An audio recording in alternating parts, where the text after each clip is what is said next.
Allons-y, bonjour. Merci d'être là. Donc aujourd'hui, je vais vous parler d'agilité, de déploiement à l'échelle, avec un mot-clé, safe. C'est la star du sujet, c'est la star du jour, donc on va parler de safe, voilà, ou pas tout le temps. Merci à tous les sponsors d'être là, parce que c'est grâce à tous ces gens-là qu'en fait des beaux événements comme celui-ci peuvent exister. Et vous pouvez voir que parmi les sponsors, il y a Tulip, puisqu'aujourd'hui on parlera un petit peu de Tulip. Quelques mots sur moi pour commencer. Et comment ça se fait que je suis là devant vous à vous parler de ces sujets-là. Donc moi je suis informaticien de formation, j'ai passé toute ma carrière dans l'industrie. Ça date un peu, j'ai démarré en développement des compilateurs, et c'est ce qui m'a amené à m'intéresser à la façon dont on fait du logiciel. En fait, c'est les compilateurs, on les fait pour permettre aux autres de faire du logiciel. Et de fil en aiguille, en fait, en m'intéressant à ce sujet-là, je suis arrivé à co-créer une entreprise et le produit Tulip qu'il y a derrière, avec pour objectif de fournir justement des solutions à tous les gens qui ont du logiciel à faire. Voilà, accessoirement, j'ai tout un tas d'autres sujets d'activité que je vous laisse regarder. Et si vous voulez me contacter, vous avez également les références. Quelques mots sur Tulip. Pourquoi parler de Tulip dans un retour d'expérience? Donc c'est c'est simplement parce que Tulip, c'est un des outils qui permet de mettre en œuvre ça. Donc qu'est-ce que c'est que Tulip? D'abord, c'est ce qu'on appelle aujourd'hui un EAP, Enterprise Agile Planning Tool. C'est un outil qui permet d'outiller les processus de développement agile de l'entreprise, donc le backlog, les user stories, le Scrum, le Kanban, Safe ou Scrum de Scrum ou tout ce qu'on peut imaginer derrière. Voilà, qui permet également de gérer le code, l'intégration continue, le test continu, toutes les activités de DevOps, qui permet de gérer le test, la traçabilité, tout ce qui est preuve que ce que l'on fait est conforme à ce à quoi on s'est engagé, qui offre aussi des éléments de collaboration entre les équipes ou à l'intérieur des équipes, et puis pour des groupes, des équipes qui peuvent être de 10 personnes à 10 000 personnes. Il y a des Tulip avec plus de 10 000 personnes dessus. Bon, je ne vais pas faire trop de pub de Tulip, vous n'êtes pas là pour ça. Mais je vous parle de ça parce que en fait, l'objectif de ce retour d'expérience, c'est de vous parler du déploiement de l'agilité à l'échelle, notamment avec un œil particulier qui est celui de l'éditeur de logiciel. Un éditeur n'est pas un coach. Un éditeur n'est pas impliqué opérationnellement, mais il est impliqué quand même dans tous les déploiements. Et on a un regard particulier qui nous permet d'observer ce qui se passe, avec peut-être un affectif un peu moins, peut-être un engagement sur un certain nombre de choses différents. En tout cas, l'angle est différent et on constate des usages extrêmement variés d'un outil comme Tulip. Et c'est ce que je voulais retranscrire aujourd'hui, avec un focus particulier sur l'agilité à l'échelle et sur Safe avec Tulip, puisque c'est le chemin du jour.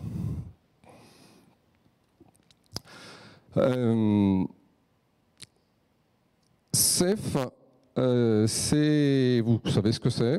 De notre point de vue, Safe, c'est un objectif qui peut être intéressant pour les équipes, celles qui veulent y aller, mais c'est aussi un chemin. C'est un chemin vers lequel on peut aller. Et ce dont je vais vous parler aujourd'hui, c'est ce qui se passe quand, dans une équipe, on a choisi de déployer le framework Safe, ce qui se passe au niveau de la mise en œuvre, au niveau des gens, au niveau des choses comme ça, et jusqu'où on peut arriver. C'est illustré par ce qui a été fait par nos clients. Donc j'ai des cas, je ne veux pas les citer, mais j'ai des cas qui sont basés sur la vie que l'on a. Bon, forcément, c'est teinté par Tulip, donc c'est orienté par la mise en œuvre que l'on peut en faire avec Tulip. Elle est forcément différente de ce que vous pouvez voir ailleurs, mais les éléments vont rester génériques, très génériques. Je ne vais pas vous faire de démo de Tulip, je vais juste illustrer, comme vous l'avez vu précédemment, quelque chose qui est notre monde, qui est représentatif d'une certaine façon de voir le déploiement de l'agilité, le déploiement à l'échelle, et le déploiement dans des environnements hétérogènes. Commençons par regarder un peu ce qui se passe quand on démarre l'agilité. Qu'est-ce que nous observons dans les entreprises, dans les équipes qui veulent démarrer? Quand on nous contacte, nous, la plupart du temps, on ne démarre pas de zéro. On démarre quand les gens ont déjà établi une certaine réflexion. Et ils arrivent vers nous, en général, pour la mise en musique. Nous sommes sollicités pour la mise en musique et, en général, avec des mots-clés tels qu'ils sont exprimés ici, on veut mettre en place du Scrum, la plupart du temps.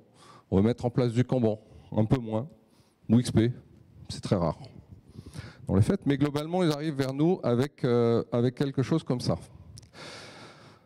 La deuxième chose que l'on observe quand on démarre l'agilité, c'est qu'en fait, on démarre de façon simple.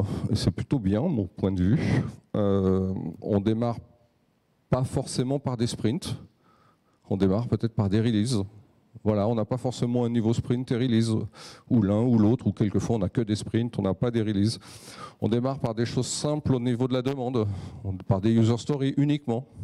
La notion d'épique ou toutes ces choses-là ne sont pas forcément... En fait, l'objectif, c'est de démarrer avec une approche que moi j'appelle l'approche backlog. On a des choses à faire et on va programmer les choses à faire avec, dans des milestones. On a quand même la plupart du temps des tâches qui sont mises en œuvre. Voilà. Et puis, donc, avec des choses qui sont illustrées, telles que là, vous avez devant les yeux un backlog, par exemple, avec des sprints ou un Kanban, peu importe. Voilà. On démarre souvent comme ça. Et puis, ce qu'on observe aussi, c'est que souvent, la durée des sprints, on va appeler ça des sprints, est variable.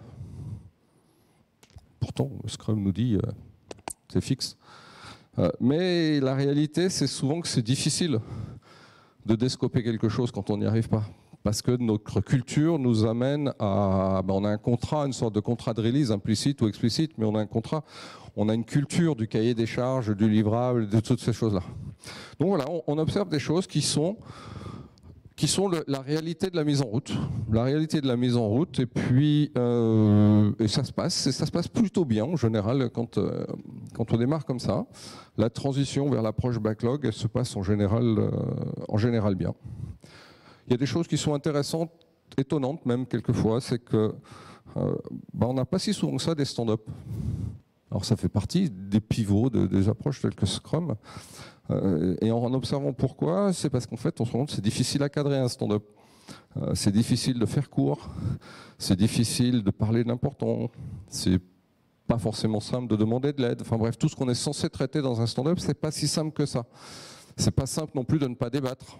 Si on veut pas que ça dure longtemps, il faut éviter les grands débats. Voilà, donc c'est quelque chose qu'on observe d'écarter dans les démarrages.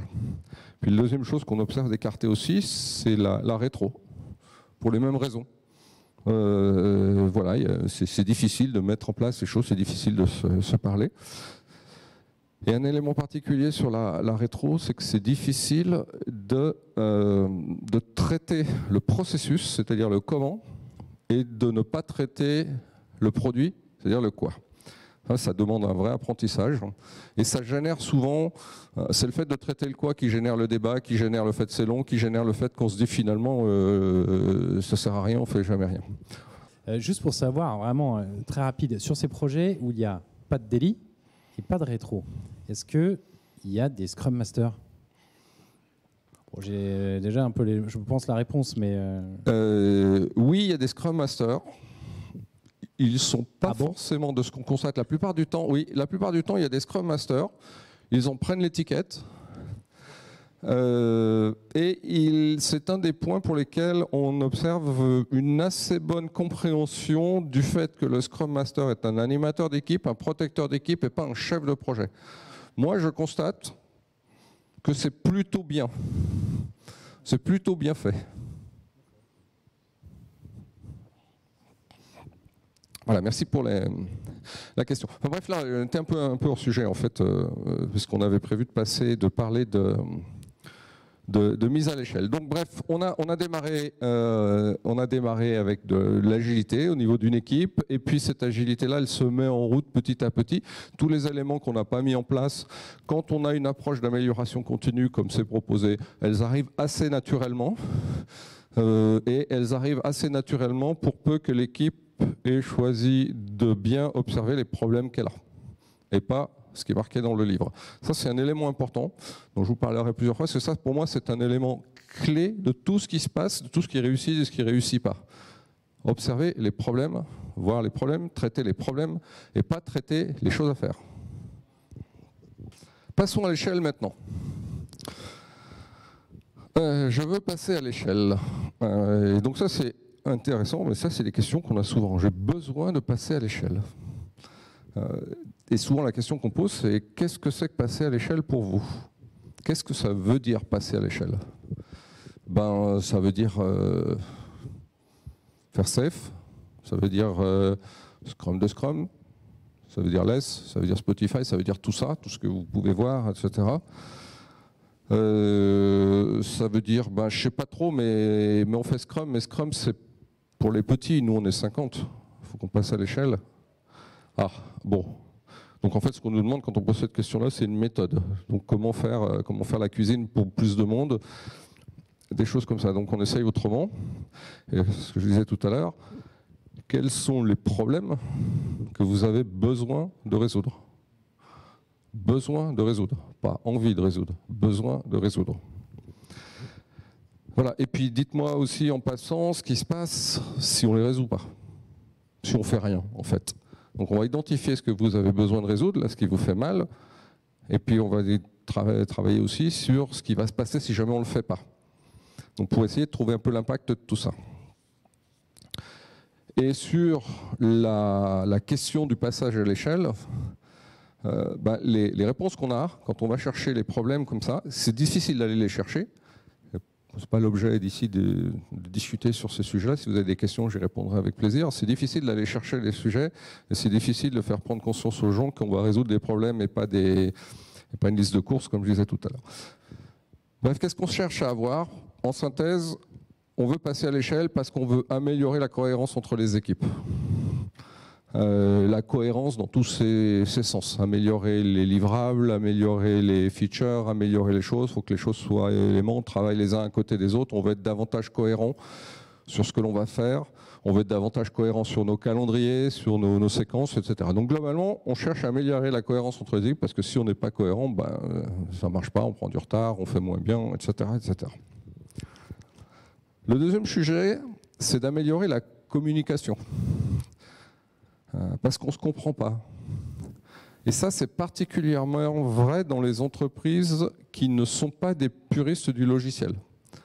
On travaille beaucoup avec des entreprises qu'on peut appeler industrielles, avec des avions, des voitures, peu importe, et donc avec des tas de métiers, avec des tas d'environnements très hétérogènes. Et se comprendre, communiquer pour se comprendre, c'est un élément fondamental, c'est évident, c'est pas lié qu'à l'agilité, mais plus les métiers, plus les ressources, plus les cultures sont différentes, plus c'est difficile de se comprendre. Et quand on veut justement être cohérent, on a souvent intérêt à se comprendre. Voilà, donc on communique pour se comprendre. On communique aussi pour ne pas oublier les choses. C'est bête, mais ça arrive beaucoup plus souvent qu'on le pense. Ah mince, je crois que c'est toi qui le faisais. Ah mais non, c'était dans ton truc. Ah oui, mais la user story, elle n'a pas été assignée, on l'a oublié. Enfin bref, tout ce genre de choses. Voilà. Ou à l'inverse de l'oubli, on peut aussi, ce qui arrive aussi, faire en double. Ah mais pourquoi tu l'as fait? Je l'ai déjà fait. Bon, ok, ça peut arriver aussi. Enfin bref, communiquer, ça fait pas mal. Donc là, il y a un axe d'amélioration intéressant. Quand on change d'échelle, on a besoin de communiquer davantage. On a besoin de plus de cohérence, on a besoin de communiquer davantage. C'est implicite, on a besoin de travailler ensemble. Si on ne travaille pas ensemble, si on ne travaille pas ensemble, quand on est des équipes un peu grosses, ça marche pas. Un autre élément, un autre problème qui est fréquemment évoqué, c'est les interdépendances. Les interdépendances entre les gens, entre les équipes, entre les métiers, entre les compétences, tous ces éléments-là, et qui ont besoin d'être gérés aussi. Il y a un enjeu derrière la mise à l'échelle que j'ai trouvé intéressante, c'est gagner du temps. Parce qu'il reste dans l'esprit que plus on est nombreux, plus on va aller vite. C'est juste dans l'absolu, mais c'est un sujet et c'est une certaine pression aussi. on va travailler à l'échelle parce qu'on va aller beaucoup plus vite.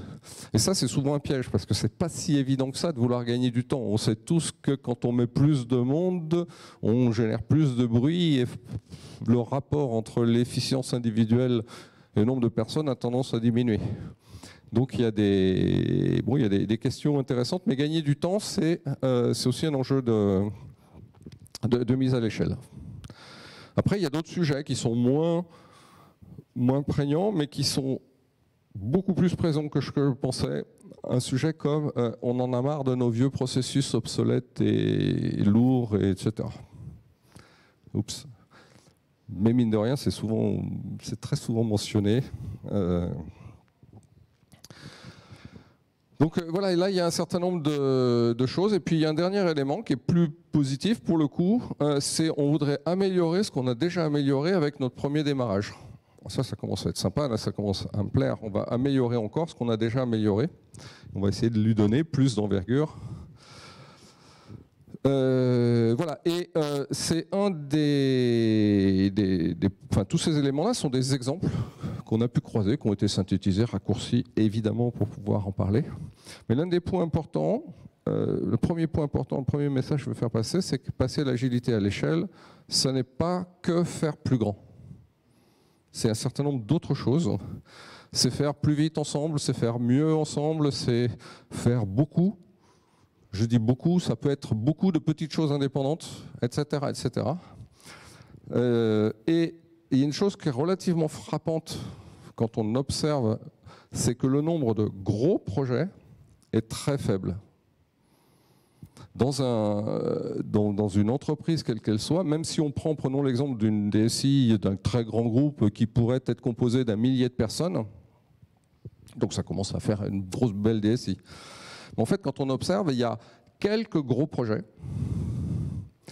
La plupart sont des projets petits ou moyens, assez indépendants. Et parmi les gros projets, il y en a un certain nombre qui ne couvrent pas tant que ça beaucoup de monde. Et donc, dans la réalité, des gros projets couvrant beaucoup de monde, dans des DSI, même grosses, il n'y en a pas beaucoup. C'est une question intéressante. C'est-à-dire, il n'y en a pas tant que ça, des gens... Voilà, ça reste une minorité dans les DSI, ça existe, hein, et toutes les grosses DSI en ont. Mais finalement, il n'y en a pas tant que ça. Voilà. Alors, je vais faire une parenthèse par rapport, là, je viens de vous parler des DSI, parler aussi d'un monde où on retrouve du logiciel, c'est l'ingénierie industrielle. On retrouve du logiciel de plus en plus. La DSI, c'est le logiciel de fonctionnement de l'entreprise. La différence, là, dont je viens de parler, c'est le logiciel du produit et de l'entreprise. Celui qui est embarqué dans les voitures, dans les avions, dans les stylos, dans les machines à café, ce que vous voulez. Voilà. Et là, c'est différent. Il y a de très gros projets qui impliquent beaucoup de monde et qui ont en plus la particularité dans ces mondes-là d'impliquer beaucoup de sujets hétérogènes, avec des gens qui ne sont pas du soft, qui font plein d'autres choses que du soft. J'y reviendrai un petit peu sur le sujet. Mais ceci pour dire que dans ce qui monopolise la plupart des réflexions autour de l'agilité à l'échelle, notre observation, c'est de dire que quel que soit le groupe, des très gros projets, finalement, il n'y en a pas beaucoup. Je vous propose ici une petite synthèse de ce que l'on a pu observer une fois que j'ai dit tout ça. Dans la mise à l'échelle. Derrière la mise à l'échelle, il y a vraiment 3 facettes de déploiement. La première facette, c'est un des axes. Là, j'ai mis 3 axes ici. Un des axes, c'est d'apporter de plus en plus d'agilité dans les équipes. On a démarré doucement avec un Scrum, avec un Kanban, etc. Et puis, monter à l'échelle, c'est aussi être capable de faire de plus en plus dans cette équipe. Scrum de mieux en mieux, par exemple. Mais dans l'amélioration, on va mettre en place des pratiques complémentaires. Par exemple, on va mettre en place ce qu'on appelle de l'early testing, c'est-à-dire faire en sorte de tester les choses très tôt, considérer les tests très tôt et inclure les tests. On va mettre en place des automatisations, intégration continue, test continu à nouveau. On va mettre en place des systématisations, on va mettre en place de la code review, du pair programming, ou des choses comme ça. Je cite juste quelques exemples.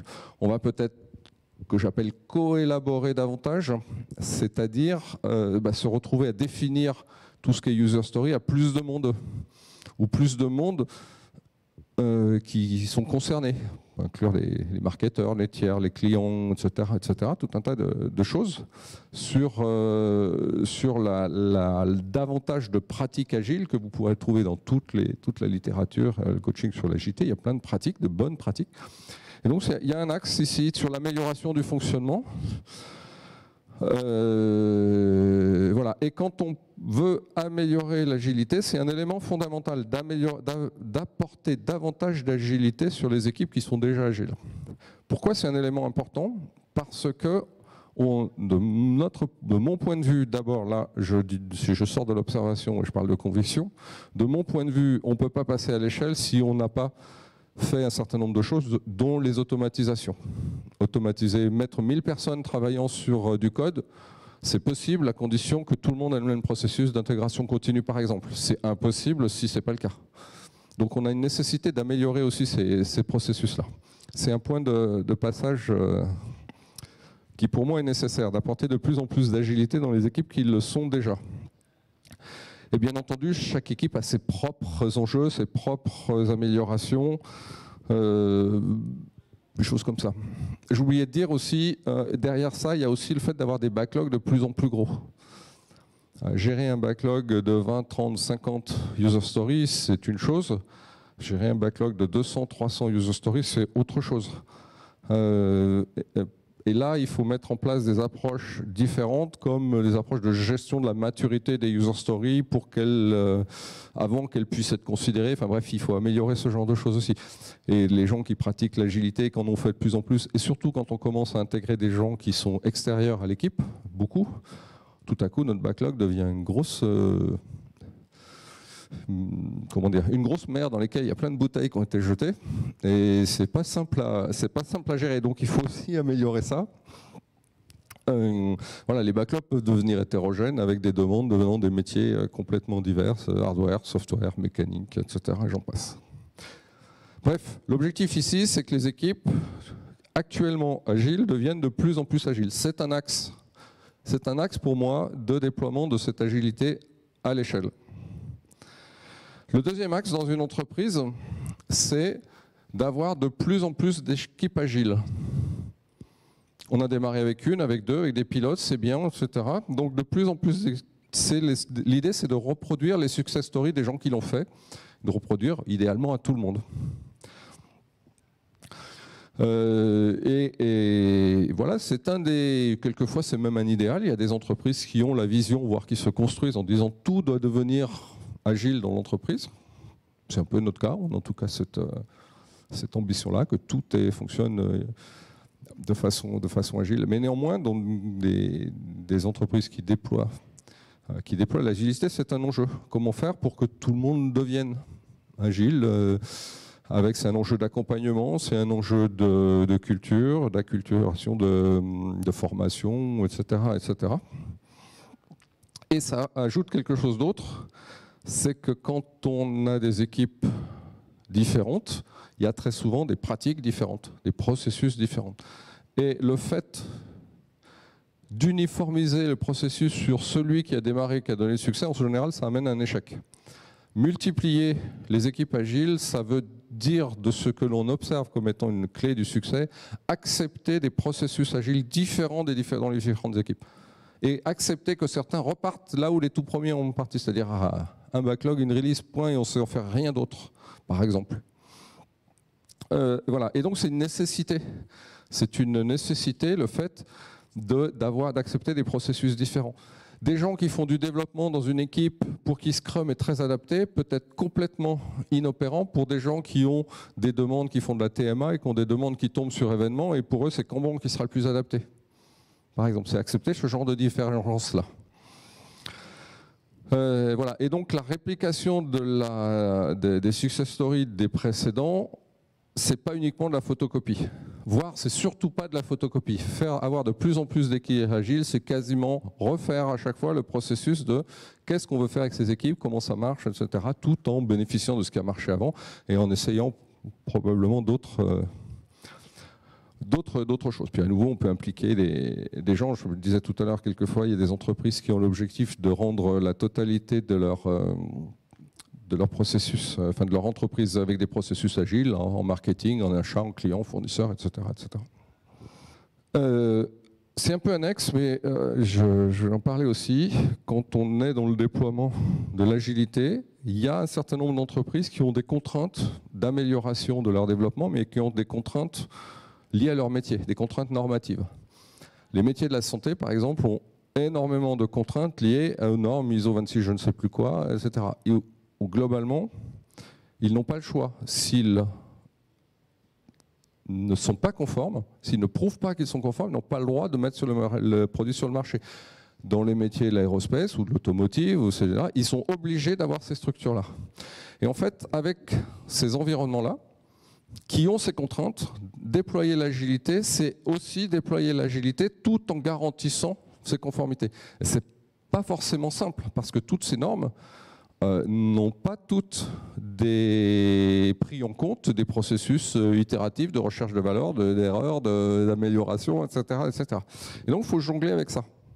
Et ça, encore une fois, on le retrouve beaucoup chez nos clients industriels, parce il se trouve qu'on a beaucoup de clients industriels. Donc cet environnement normatif formel doit se mettre à côté de la volonté de progression vers des processus agiles. Et on ne peut pas l'oublier, c'est une contrainte. Et si on fait que du Scrum, on risque de perdre des choses. Voilà, donc il faut le savoir, ça fait partie des éléments importants. Le troisième élément sur les axes d'agilité, c'est là où on va trouver, c'est le dernier axe, des produits qui, eux, cette fois, vont être de plus en plus gros. C'est là où, évidemment, on retrouve SAFe, pas seulement, mais c'est là où on a de nombreuses équipes impliquées, on a de nombreuses personnes impliquées, de nombreux métiers différents impliqués. Je parlais tout à l'heure de communication. Plus vous mettez de gens, plus vous avez de chances d'avoir des gens qui ont des cultures différentes, des métiers différents. Donc, pensez communication, pensez compréhension, voilà, les contributions au projet vont être différentes, etc., etc. Plus les projets sont gros, plus il y a des chances que les projets ne soient pas uniquement software. Donc, encore une fois, l'agilité telle qu'on la voit, telle qu'on la pratique, c'est quelque chose qui est très adapté, qui a été, je ne veux pas dire inventé, c'est pas tout à fait vrai, mais qui a été déployé et mis en place pour les gens qui font du logiciel. Maintenant, ça se déploie dans des entreprises où ils font autre chose que du logiciel. Il faut prendre en compte. Tout à l'heure, je vous disais, faire un avion, une machine à café, une voiture ou je ne sais quoi, c'est pas tout à fait pareil que faire un logiciel purement soft mis dans un serveur. D'ailleurs, c'est quelque chose d'assez intéressant à observer. L'agilité promeut des approches itératives. Quand on fait je prends l'exemple machine à café, histoire de sortir un peu, quand on fait une machine à café, la machine à café, elle n'existe pas, puis elle existe. Il y a peu d'itérations possibles. Et c'est la réalité d'un objet industriel. Et les approches agiles dans ce monde-là, c'est plus une question de convergence, de capacité à converger, plus qu'une question d'itération. Ça demande les mêmes efforts de synchronisation, de cohérence, etc. Mais on a un rendez-vous qui va se présenter. Certains parlent de modèle en marguerite. On a le cœur au milieu, puis on a des pétales, puis des pétales sur les pétales. Ça ressemble un peu à des fractales, comme ça, des modèles de convergence. Voilà, c'est difficile de faire un avion par itération. On va d'abord faire le nez, le cockpit, etc. Bon, ça peut-être, enfin, je me suis jamais proposé la question. Donc voilà, donc ça c'était les éléments une petite synthèse de ce que nous on a pu observer quand on a vu les gens mettant en œuvre l'agilité dans nos clients, donc mettant en œuvre l'agilité, cherchant à monter à l'échelle avec un certain nombre d'éléments surprenants, comme le fait que la première chose que moi je trouve très intéressante, c'est des gros projets, il n'y en a pas beaucoup. Alors les mauvais ongles diront il n'y en a pas beaucoup parce qu'on n'a pas des clients qui ont des gros projets. Voilà, pour revenir sur la suite, avec Tulip, comment ça peut se passer? Donc là, on va rester sur la mise en œuvre à l'échelle, avec quelques éléments pour vous parler de Tulip, puisqu'après tout, c'est un retour d'expérience sur la mise en œuvre avec Tulip. Donc c'était de la retour d'expérience sur la mise en œuvre avec Tulip. J'ai très peu parlé de Tulip.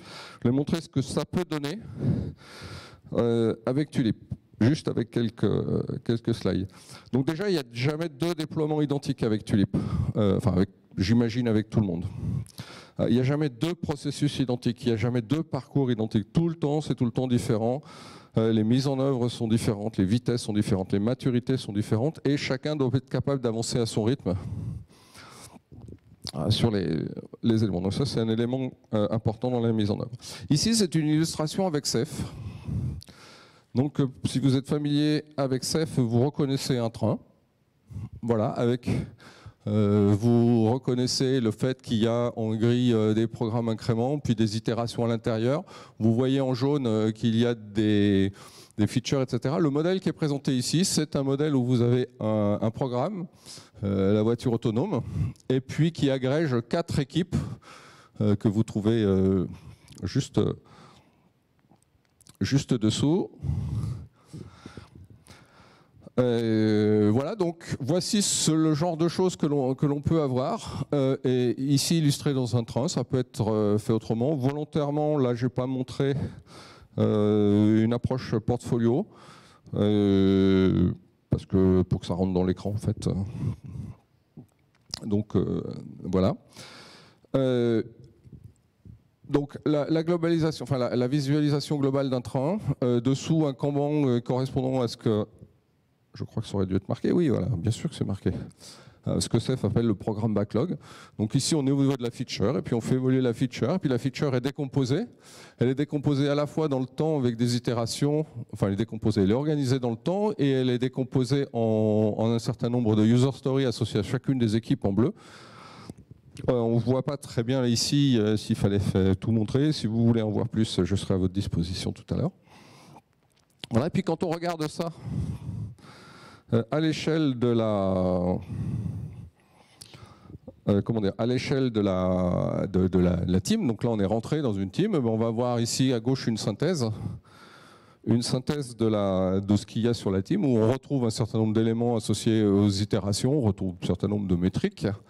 Voilà. Et puis la gestion d'un backlog, donc là on retrouve les user stories qui étaient en bleu précédemment, avec les milestones qui correspondent aux différentes itérations. Donc on a des éléments qui permettent de rentrer, suivant les niveaux auxquels on se trouve, de rentrer dedans, de donner à l'équipe son autonomie pour gérer ses user stories, ses développements, ses tâches, ses itérations, tout en étant synchronisé avec le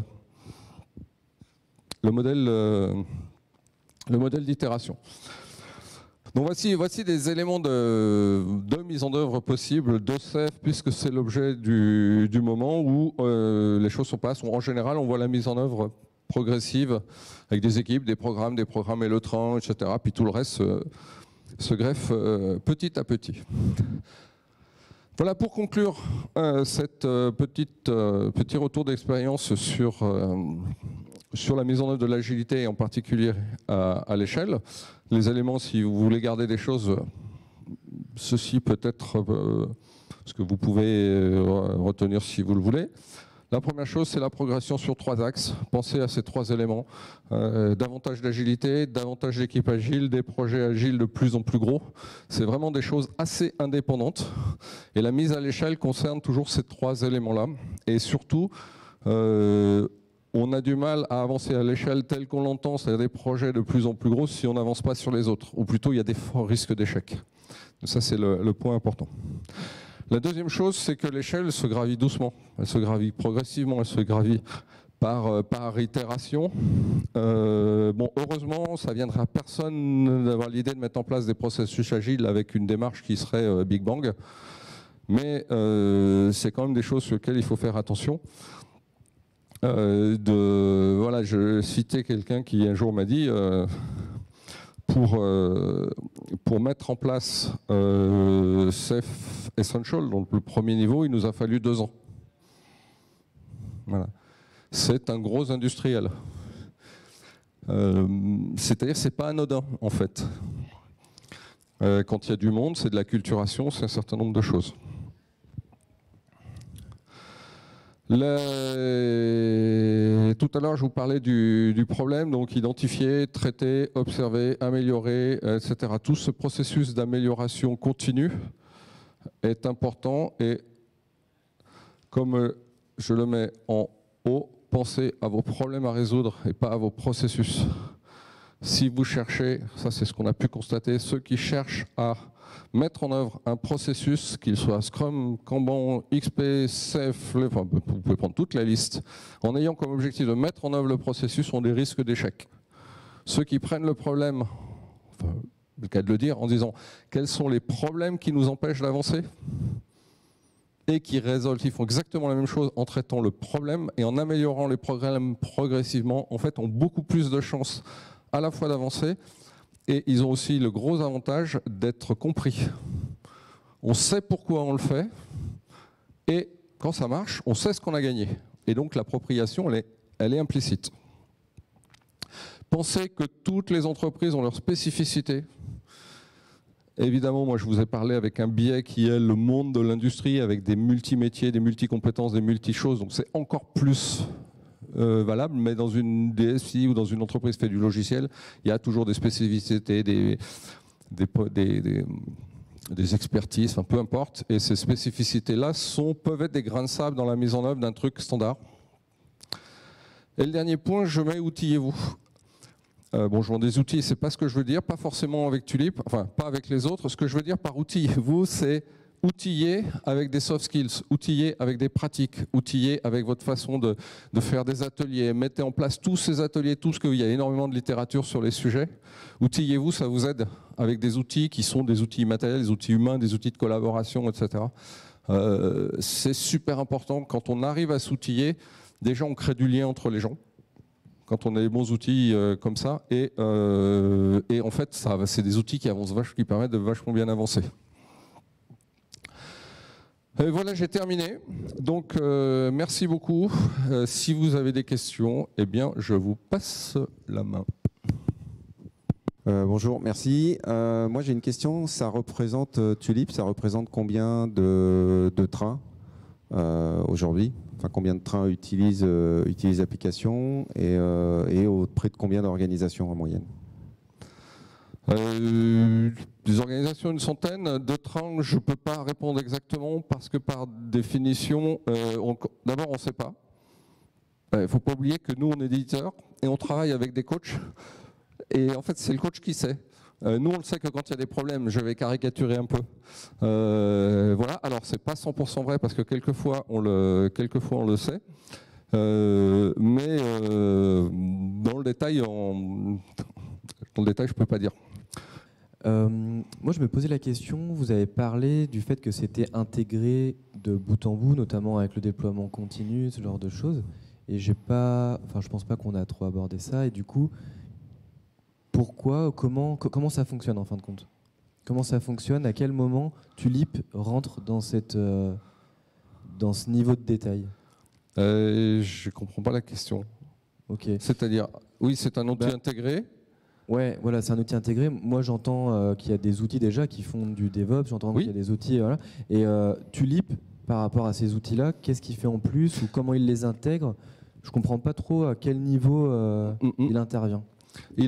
Tulip intervient je vais reprendre le screenshot ici. Tulip intervient aussi dans la gestion de ces éléments-là. C'est-à-dire quand on veut mettre en place un backlog, quand on veut mettre en place de la gestion des user stories, quand on veut mettre en place un Kanban, Tulip permet de le faire. Quand on veut mettre en place toute la gestion qui n'est pas le travail du développeur, Tulip permet de le faire. Quand on veut mettre en place un processus, un workflow, des façons de faire, etc., Tulip permet de le faire. Donc c'est à ce titre-là qu'il intervient. Quand on veut mettre en place du Ceph tel qu'il est illustré ici, permet de le faire. Quand on veut adapter son processus, mettre en place son test, sa validation, Tulip permet de le faire. Donc là, on est sur la partie non technique du projet agile. Et le DevOps, c'est je suis un peu caricatural parce que le DevOps, c'est pas que de la CI/CD, mais le DevOps, c'est plutôt l'environnement du développeur, le code review, etc. Et là, Tulip s'intègre avec des outils. Par exemple, si on cite GitLab, Tulip marche très bien avec un outil comme GitLab et ceux qui n'ont rien peuvent utiliser Tulip directement. Ceux qui ont un GitLab peuvent utiliser un GitLab avec Tulip et avoir toute la gestion de leur backlog au sens très large intégrée avec des éléments comme des smart commits. Je commit, je ferme mon ticket, enfin bref, des choses comme ça. Voilà, c'est peut-être pas forcément l'objet, mais si besoin d'une démo, je peux le faire ou d'en parler davantage. Voilà, on est présent à l'étage du dessus. Eh bien, merci beaucoup. Eh bien, merci à vous. Et puis, n'oubliez pas, voilà, je reviens là-dessus sur le Rôti Express. Pour terminer, votre feedback nous intéresse. Merci de votre présence et merci et bonjour à tous ceux qui sont en replay.